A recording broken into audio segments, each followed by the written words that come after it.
اللہ جل جلالہ نے ہمیں رمضان مبارک کا مہینہ اس لیے عطا فرمایا کہ ہمارے پورے سال کے اعمال کی غفلت ختم ہو جائے۔ دیکھیے پیارے نبی صلی اللہ علیہ وسلم کی سنت نہیں بلکہ سنت مؤکدہ ہے نماز تراویح کو باجماعت ادا کرنا۔ آپ صلی اللہ علیہ وسلم کی جو دیگر سنتیں ہیں جیسے ظہر کی نماز سے پہلے کی 4 سنتیں، مغرب کے بعد کی 2 سنتیں، جس طرح ان سنت مؤکدہ کو پڑھنا ضروری ہے اسی طرح نماز تراویح کو بھی پڑھنا ضروری ہے۔ پیارے نبی صلی اللہ علیہ وسلم کی نماز تراویح سنت مؤکدہ ہے۔ آپ صلی اللہ علیہ وسلم کا فرمان مبارک سنن نسائی صفحہ نمبر 308 پر موجود ہے۔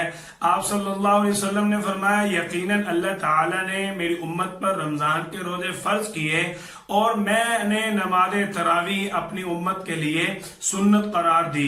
دوسری حدیث مبارکہ مسلم شریف کے اندر حضرت ابو ہریرہ رضی اللہ تعالیٰ عنہ فرماتے ہیں کہ نبی کریم صلی اللہ علیہ وسلم ہمیں نماز تراویح پڑھنے کی ترغیب دیا کرتے تھے۔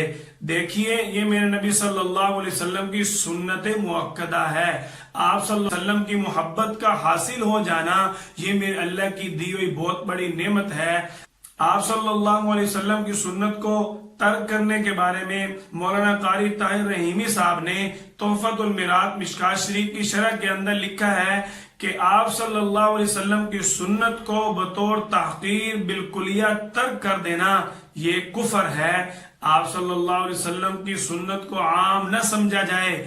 آپ صلی اللہ علیہ وسلم کی سنت کو عام سمجھنے کی وجہ سے آج امت مسلمہ پریشان ہے۔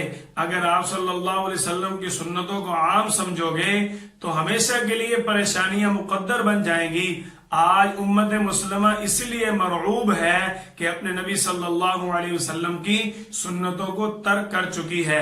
دیکھیے ایک مثال مسلم شریف کے اندر پیارے نبی صلی اللہ علیہ وسلم کا یہ واقعہ موجود ہے کہ آپ صلی اللہ علیہ وسلم کے پاس ایک شخص کھانا کھانے کے لیے بیٹھا، اس نے الٹے ہاتھ سے کھانا کھانا شروع کر دیا۔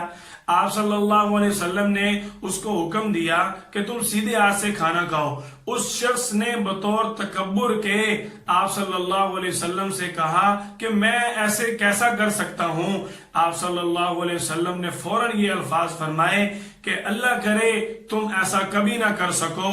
راوی لکھتے ہیں کہ اس شخص نے اس دن کے بعد کبھی اپنا ہاتھ اپنے منہ تک نہ اٹھایا۔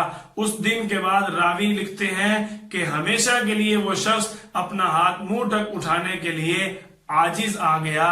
دیکھو آپ صلی اللہ علیہ وسلم کی سنت کو ترک کرنے کا کتنا نقصان ہے۔ اگر اپنی مقدر میں سکون چاہتے ہو، اپنی زندگی میں راحت چاہتے ہو، آپ صلی اللہ علیہ وسلم کی محبت سمیٹو۔